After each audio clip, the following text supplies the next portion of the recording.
Good to go. Good morning, everybody. I am Mary Tooley, Art in a Suitcase, and I am very happy to be back at the Manitowoc Library, which is, by the way, my home library. My library card is from here. So today, we are going to talk about, want to try to read it? Amazing Arctic Day. Thumbs up, good reader. Amazing Arctic animals. So the first thing we have to figure out is, where is the Arctic? Easy. We're going to pretend today that we can take an imaginary trip to the Arctic, and don't forget the C. Can you say Arctic? Arctic. The Arctic is on the top of our planet Earth. And it is a very, very, very, very cold place. The Arctic Circle, if we draw an imaginary line around the top of the Earth, there's the blue stuff, and that's the Arctic Ocean. You know what an ocean is. And then there are countries that have a little bit of their country in the Arctic Circle. Not the whole country, but a little bit. Canada, you've heard of Canada. Top of it's in the Arctic Circle. The top of our state, Alaska. This is a tough one, kids, because this big piece of land here, Alaska, is a state in America, but it's not hooked on to the other states down here. So the top of Alaska is in the Arctic Circle, and so is the top of Greenland and Norway, Finland, and Sweden, all in the Arctic Circle. Now, there's something we're not going to talk about today, and I'll tell you what that is. We're not going to talk about the bottom of planet Earth. There's a big white continent, a big white piece of land down here. Do you happen to know the name of that? Antarctica. And it is even colder down here, way colder than it was this morning in Wisconsin. Really super duper cold. Colder even than the Arctic.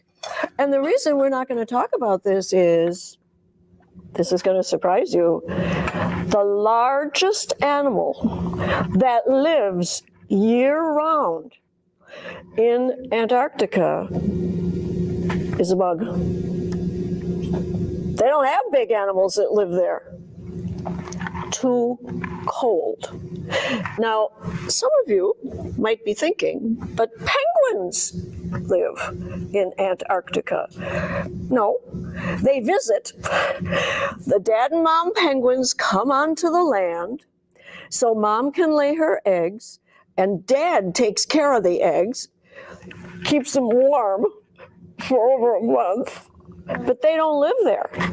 They don't live there because they live in the ocean. The home of a penguin, an emperor penguin, is the ocean. So why do you think mom penguin does not lay her eggs in the ocean? Why wouldn't she do that? What would happen to an egg if you put an egg in the ocean?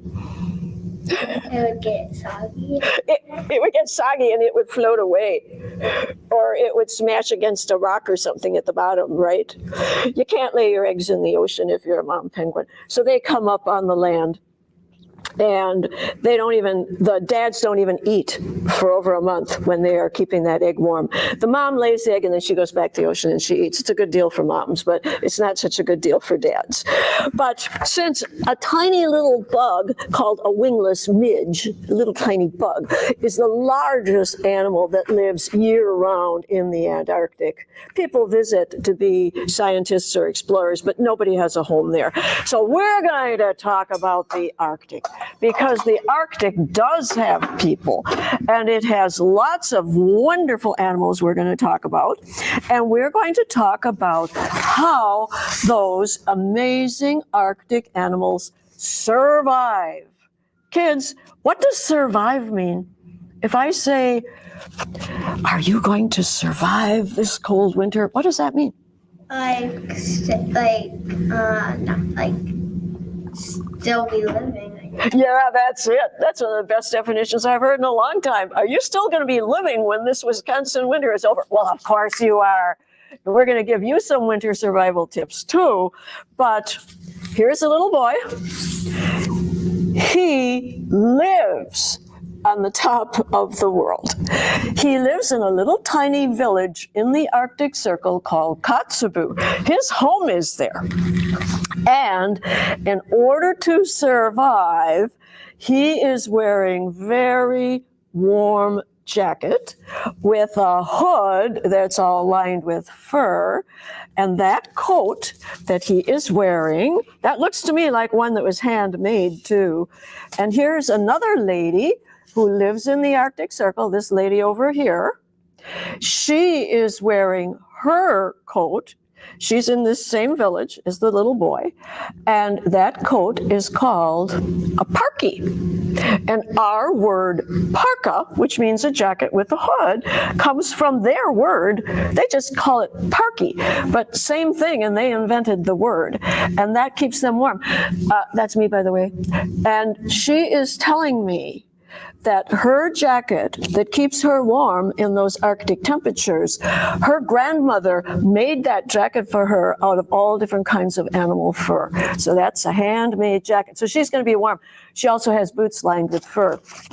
So I got to talk to the teacher in second grade of the school the kids go to there. Guess what? It can be 30 degrees below zero, and the kids have to go to school. Would you like to go to school when it's 30 degrees below zero? Nah, our school would be called off.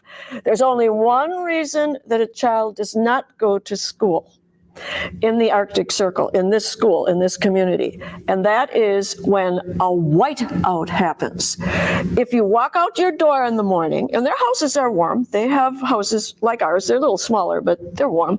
If you walk out your door and you hold your hand in front of you, and you can't see your hand, because so much snow is falling, then you don't go to school. Because why do you think you couldn't go to school if you couldn't even see the hand in front of you? There's so much snow. Why couldn't you go to school? Because you probably couldn't walk. Well, you'd get so lost. Yeah. You could end up anywhere. But you don't want to be lost when it's 20 degrees below zero and you don't know where your house is. So that's the only time they call off school. So now my question for you is, we've seen the pictures of the people. They know how to make or buy a really warm coat. They put on really warm boots. They get everything covered up, but a little bit of their face. But what do the animals do to survive? What do the animals do to survive? The animals can't have their grandma make them a coat. The animals can't go to the store and buy a warm coat and buy boots. How do you think an animal that lives in the Arctic can stay alive? What do they have to have that comes on their body that will keep them warm? It just comes on their body. How about if I show you our first Arctic animal, and they call him Nanook, but we don't call him Nanook. We call him or her. You got it. You got it. This is a polar bear. And do you know why they're called a polar bear? Because they live on the top of the world. Because they live all around the North Pole. So I want you to be real smart kids. No polar bears live on the bottom of the earth. None. Biggest animal is a little tiny bug down there that lives year round there.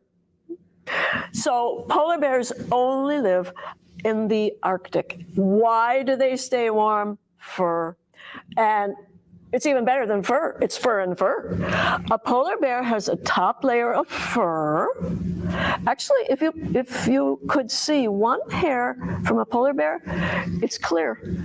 It looks white because of trick of the light. It's really clear fur, but it appears to be white. And then under the top layer of fur, There's another layer of fur, so there are 2 layers of fur. And then if you dug down under 2 layers of fur, make a wild guess. What color do you, I bet you know, what color is the skin under the fur? Like clear? No, but that's a good guess. White? Black? Black, like their nose.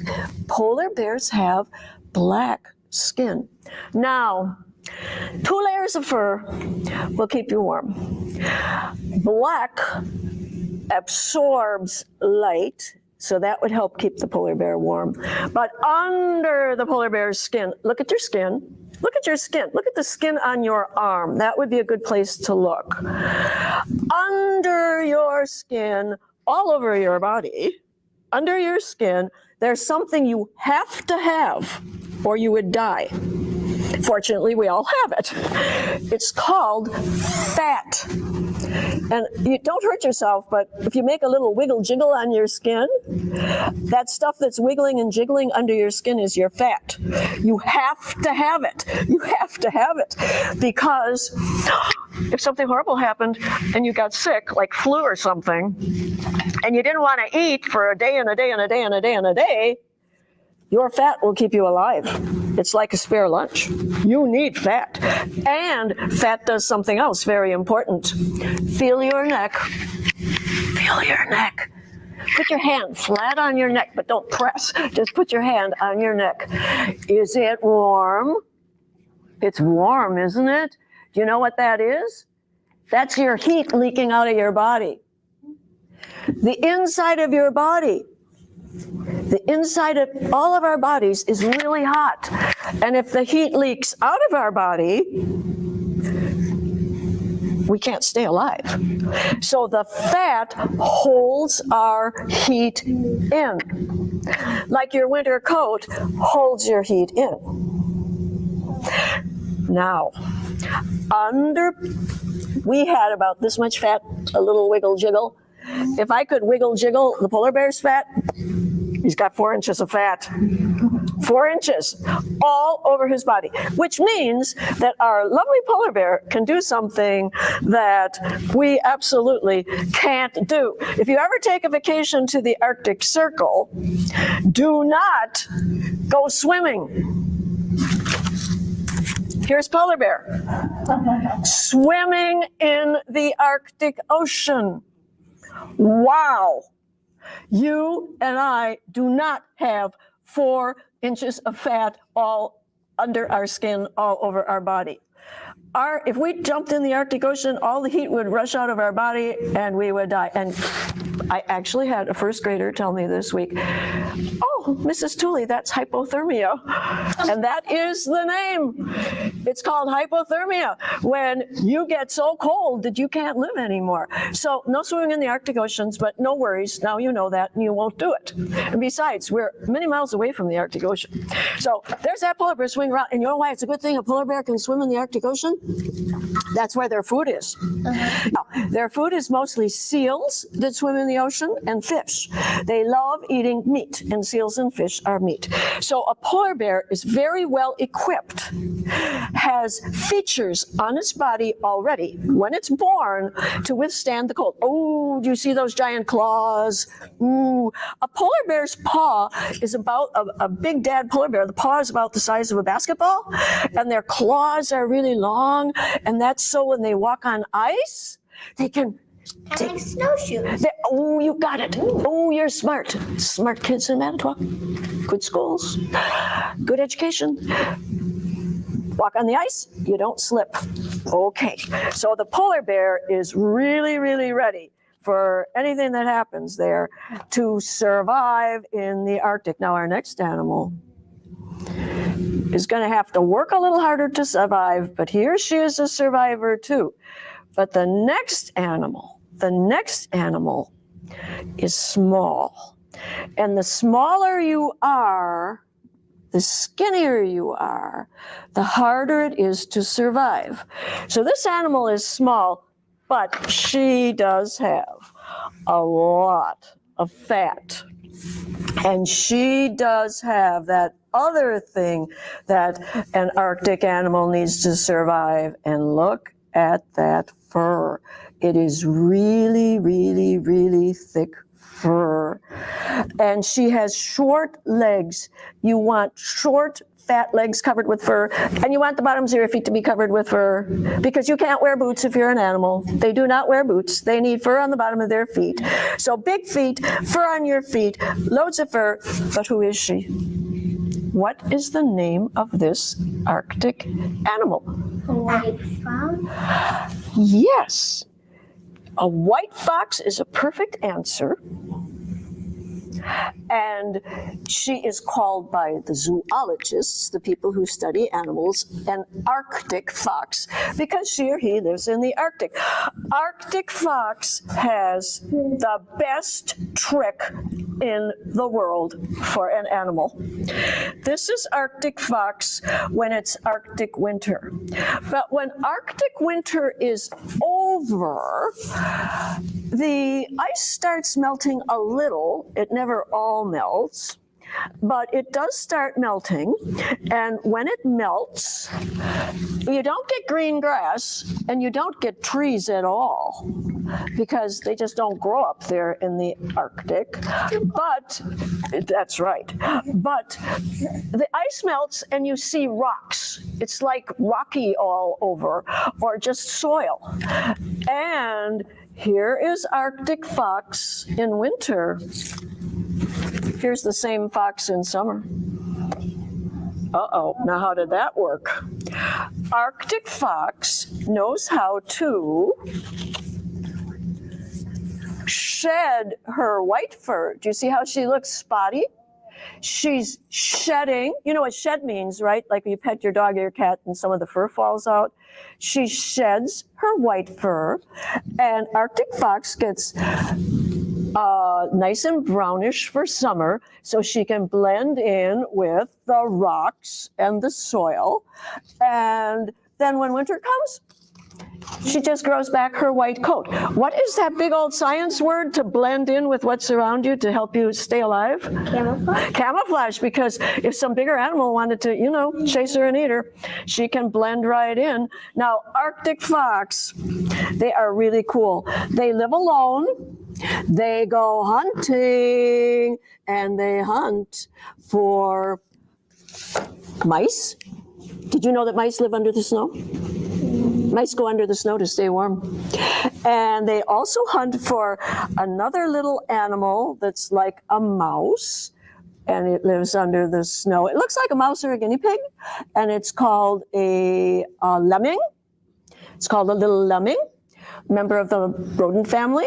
So Arctic fox goes out in winter, goes hunting for these little animals that are living under the snow, and I'll show you how she hunts.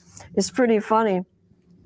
Arctic fox, by the way, did you notice that Arctic fox's ears are much shorter than a fox we would see around here? We have fox in Manitowoc County, but they're orangish colored, orangey brown, and they have big, tall, pointy ears. So Arctic fox has her small ears because you don't want her ears to freeze, because ears always freeze first when you go outside, and you don't want your ears to freeze. So she has her little tiny ears, but they're very furry, and she listens. She listens to the snow. And snow doesn't say anything, but she can hear the little mice and the little lemmings running in their tunnels under the snow. And Arctic fox goes, I think I hear one, and she dives head first right into the snowbank.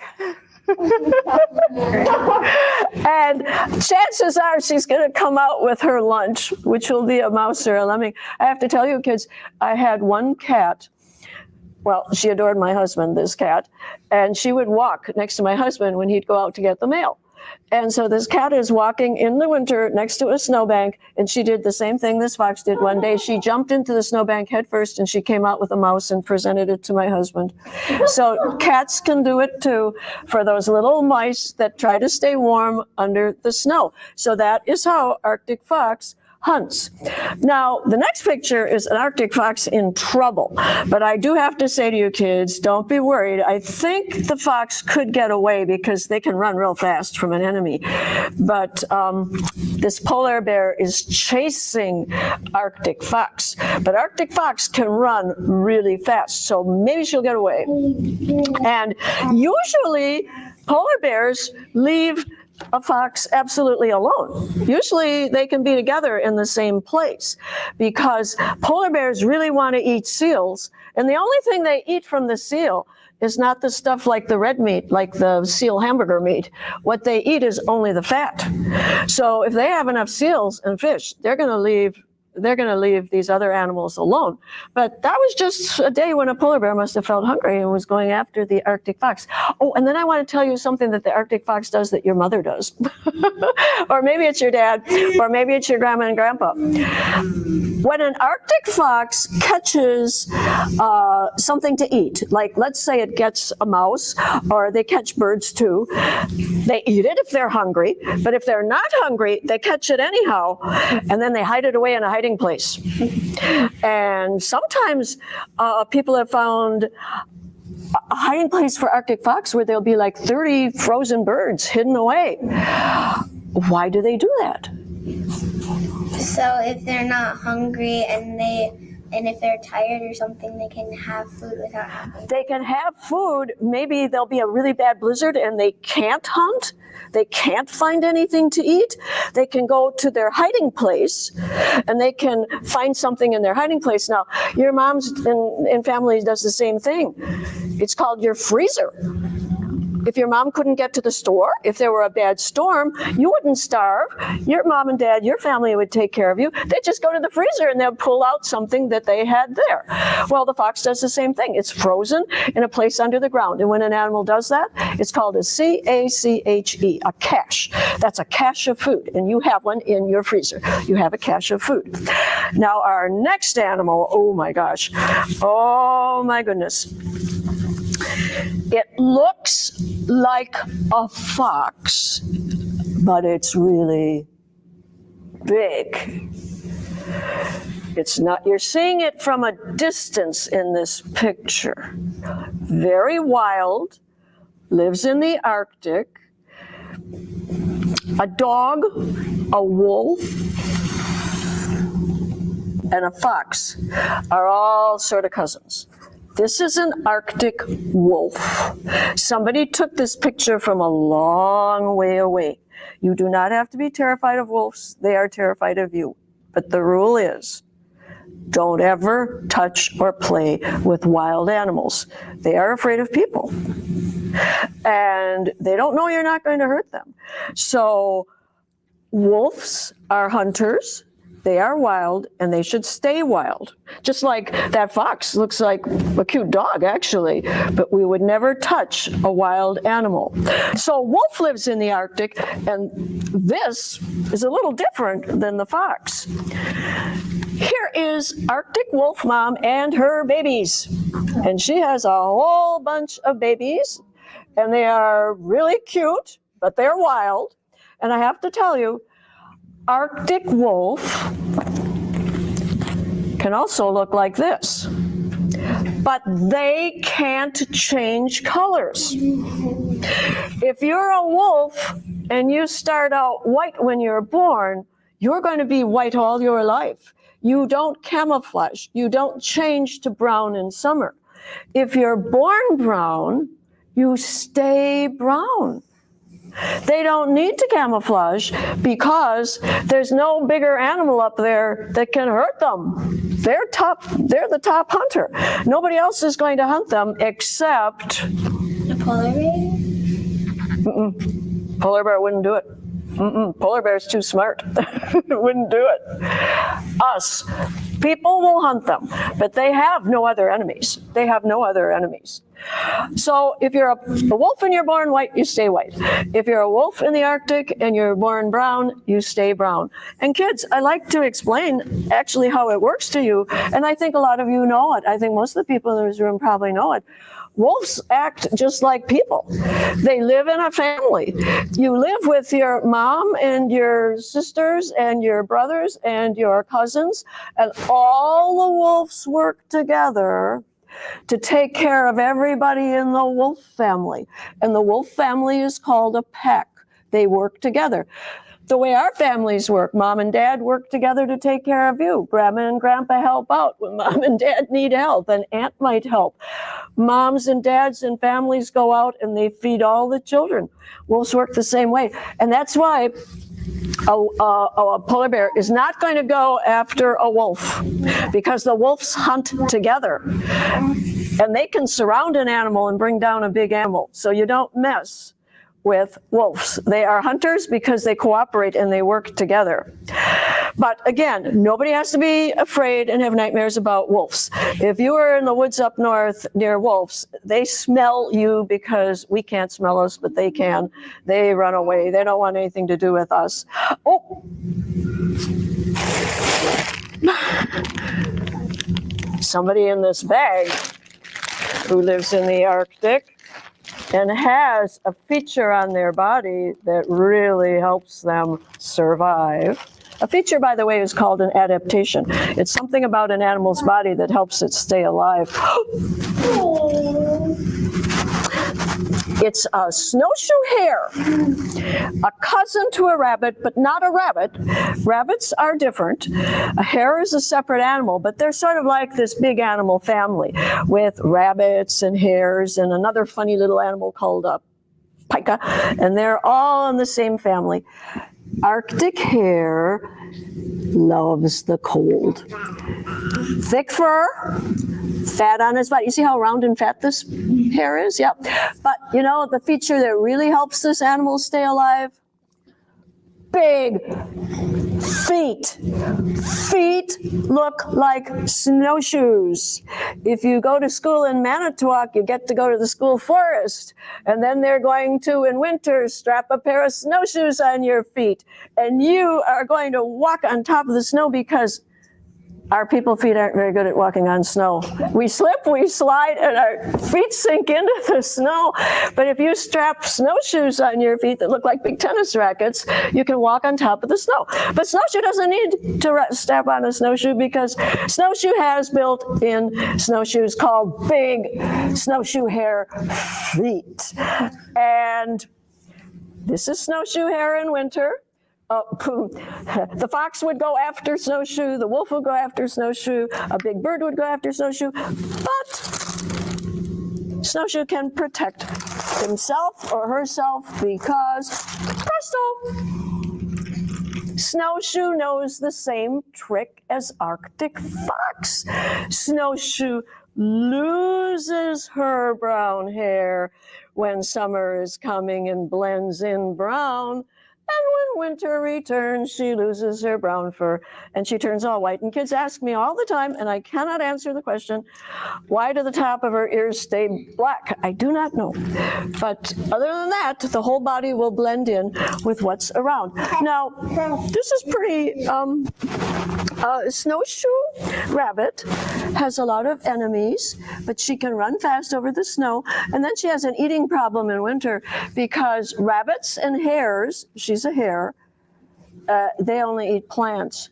What do you think you could eat in winter if you lived in the Arctic? What would there be to eat? There surely aren't any leaves or things. She eats twigs, just dried up old branches from a bush and bark from, it'd have to be a bush because there aren't any trees. And she can dig up some roots out of the ground. Very hard for those animals to survive. Here's another survivor though. Who likes cats? I love cats. Whoa! This is an Arctic cat. Here are the kittens. Oh. I know, cats really, they rock as far as beauty goes, I think. That was a personal opinion, not a scientific fact. Just saying, because this is a science program, so we have to label our opinions. But Those are some pretty cute lynx, Lynx.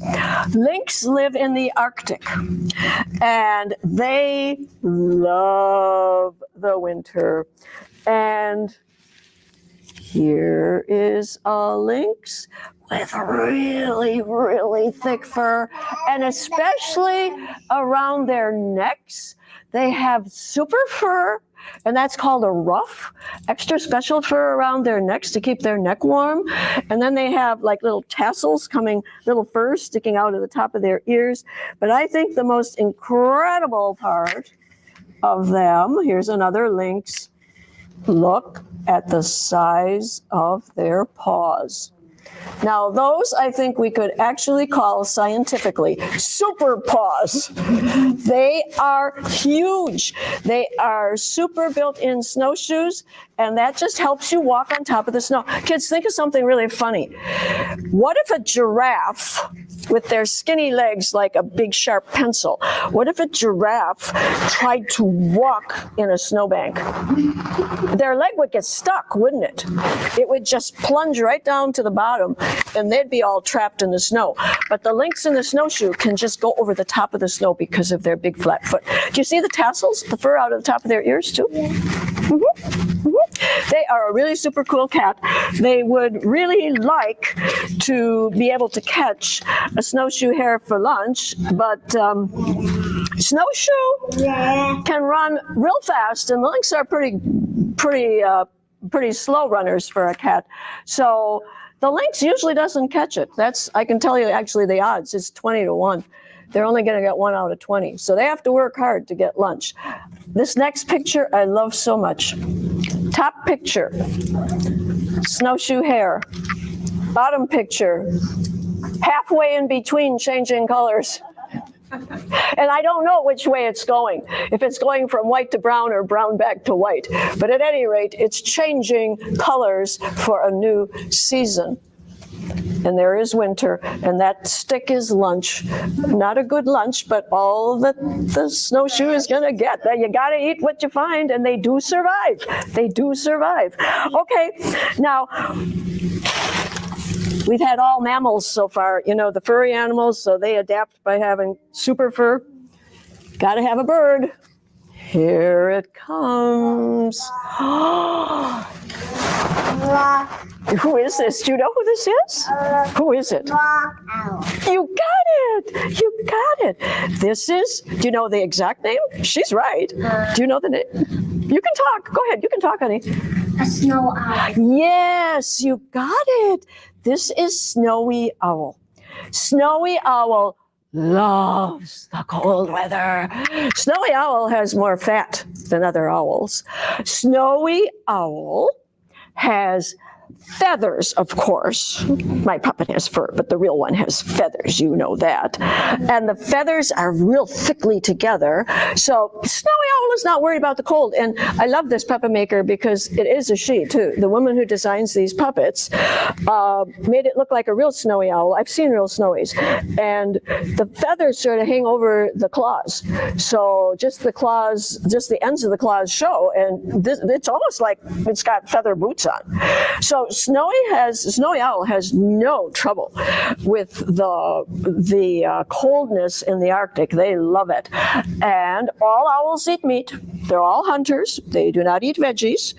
They want a little mouse. They want a little lemming. And there's a problem. They go after these little animals called lemmings, but lemmings are weird. Sometimes there are lots of lemmings. And sometimes, bingo, there aren't very many at all. And if it's a year where there aren't many lemmings for the owl to eat, the owl is going to get hungry. Yes. And then when they get hungry enough, they fly down and visit us. And then we in Wisconsin say we're having an owl year. And if you look at usually you read about it in a paper, like our Manitowoc Herald or something. Maybe 5-6 people will say, oh my gosh, I walked out into my backyard, usually if you live in the country, and I saw a snowy owl. And then we know that we're having an owl year. and we can keep our eyes open. And I actually did see one sitting on a telephone pole near my house about 5 years ago. I saw a big old snowy owl sitting up there. So you might get to see this bird if they don't find enough food up north. They're smart. They fly down and they borrow some of the mice that we have. And we have plenty of mice. We don't have to worry. We have plenty of mice. Okay. Oh, but I want one trick. You kids, actually all of us people, can do something the owl can't do when it hunts. I want kids, look at me. This is hard. It's a science experiment. It's hard, but you can do it. You can do it. Look at me. Don't move your head. Look at my finger. Without moving your head, use your eyeball only to watch my finger, but don't move your head. Oh, you're doing a great job. You're not moving your head. And now watch my finger come back, but don't move your head. Keep your head frozen like an icicle. And watch my finger, and my finger's going, going, going, going, going, going, going, going. And you never moved your heads. You were super duper kids. The owl can't do that. When this hungry owl goes hunting, they hear a little noise. They hear a little noise. And they want to look and see what's that noise? What's that noise? Their eyeballs are stuck looking straight forward. They can't turn their eyeball. They have to turn their whole head. That is pretty tricky, isn't it? Actually, it's much better to have our system, to be able to use just your eyeball. But hey, they have an adaptation. Their neck turns, their eyeball is stuck looking forward, but they go like that. They can go like that. But what they can't do is spin it all the way around. They can only go that far, and then they have to go back the way they came. So one day I was at a zoo, they had a snowy owl. I was so happy to look at it, to see one up close. And my husband was way over looking at some other animal. I said, "Oh, come here quickly. I want you to see the snowy owl." And he starts walking over, and by the time he came, this is what he saw. He saw a snowy owl with its head completely on the back. He said, "Where's the owl's eyes?" I said, "Oh, well, on the back of the head." But then the owl had to flip it back the same way it came. We got to be clear on that. This is not Harry Potter where owls' heads spin. That's make-believe. Okay, so maybe if we're lucky this year, we'll see some owls. And one last thing I want to end with, which is quite amazing. You would think that bugs would not survive in the Arctic Circle because it's so cold. Guess what? The mosquitoes drive the caribou crazy. Big animals up there are driven crazy. There's so many mosquitoes. It's mosquito heaven. It is worse than Wisconsin on a warm, wet summer night. And that's hard to imagine, isn't it? Because we're all from Wisconsin, I think, and we know how awful the mosquitoes can be. They drive the caribou crazy with biting them. And it's because when spring comes, there's ice melting all over. And that's what mom mosquito needs to lay her larvae. They need water, and still water and a melting ice is perfect in spring. You get mosquitoes so that you can go out and your entire arm would be covered with mosquitoes. Plus, my last one, which is I think one of the most amazing adaptations or changes that let an animal survive. If you look at this picture, and you will need good eyes, do you see that little worm there? And that picture down there where my finger is? There's a little tiny, teensy, little itty bitty worm that long, and they live on top of glaciers, which are big like frozen rivers of ice. And they survive all winter. They have antifreeze. It's called glycerol. It's just a chemical, and nature gives them this chemical in their body, and they don't freeze, and they live on algae and pollen that blows on the ice from the wind. The wind blows the algae, little pieces of algae and pollen, and they live on that. So even a worm, an ice worm, and mosquitoes are survivors in the Arctic. Now, we have an art project for the kids at home and the kids here, and I'm going to explain it very briefly, and then the kids at home can get going, and the kids here can start at the art tables and get going. What we're going to do is you are going to draw a picture, your very best picture, and you're going to be very good at this. You're going to draw your very best picture of you, except we're not going to see very much of you, because you're going to draw yourself ready to be an Arctic survivor.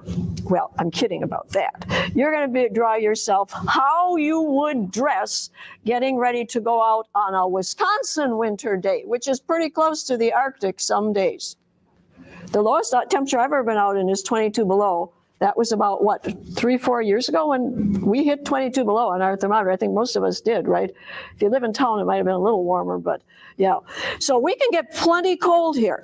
So when you go outside, and now you're really going to think I'm crazy, when you go outside, you must keep your hat on your head to warm up your toes. That's science. That sounds crazy, doesn't it? Why would putting your hat on your head warm up your toes? Well, it just so happens we have a baby in the audience today, which is a good thing. When that baby came home from the hospital, I bet it had a cap on its head. It did, didn't it? When did that lovely baby come home? Was it summer or winter? March. Sure, and it wasn't that cold, but the baby had a cap on its head. And when a baby comes home in summer, the people at the hospital put a cap on the baby's head. Why? To keep the heat from coming out of the baby's body. We have to take super good care of our babies because babies get sick faster than big tough kids like you kids. So you don't want the heat to go out of the baby's head because then the baby would get sick. And when you start cooling down, if you forget your hat and you're running around on a cold day without your head covered, your body says, danger, danger, your brain is cooling off, and then your body knows, oh, those toes aren't as important as a brain. I've got to save the brain. So the blood is going to go to your brain to save your brain. And you want your brain saved first, right? If you're in danger, your brain is more important than your toes, yes. And your heart and your brain are more important than your toes. They're all important, but hearts and brains are more important. So your blood just knows, oh, that kid is freezing themselves. I sometimes forget stuff too. Oh, she forgot her mittens. She forgot her scarf. She forgot her hat. We're going to send all the blood going to the brain. And if all the blood is not in your toes, what's going to happen to your toes? They're going to get cold. They're going to get really cold. So by wearing the hat, you really are keeping the blood going to all the places in your body that need to be kept warm. Okay, so you're going to draw a picture of you, and you're going to, all I want to see when you're finished with your picture is a little bit of your face. Okay? You got to have your ears covered. You got to have a hood. You got to have a parka. You got to have earmuffs. Oh, definitely put a scarf around your neck. We have hardly any fat in our neck. Hardly any fat in our neck. That neck gets cold. Fingers and toes, they go first. Ears, fingers, and toes. The skinny parts of your body, they're called the extremities, the skinny parts, they freeze first. Mittens are better than gloves too. The only reason we big people wear gloves is we got to hang on to that steering wheel. But otherwise, it's much better to wear a mitten. So, can you draw a picture of you? You might even just start by drawing a coat and then putting snow pants under the coat and then put boots on and then put mittens at the end of your jacket. Draw you as big as the paper, cut yourself out. We're going to glue you down on a nice dark blue piece of paper, like a nice cloudy winter day at twilight, and then you can make snowflakes all around it. Yay. Okay? A nice cold day. You can even pretend your picture is in the Arctic. And you could put Arctic animals like a polar bear in your picture. You can do it creatively any way you want, but start out with you. And remember, put your hat on your head to warm up your feet. And the kids at the grab-and-go bags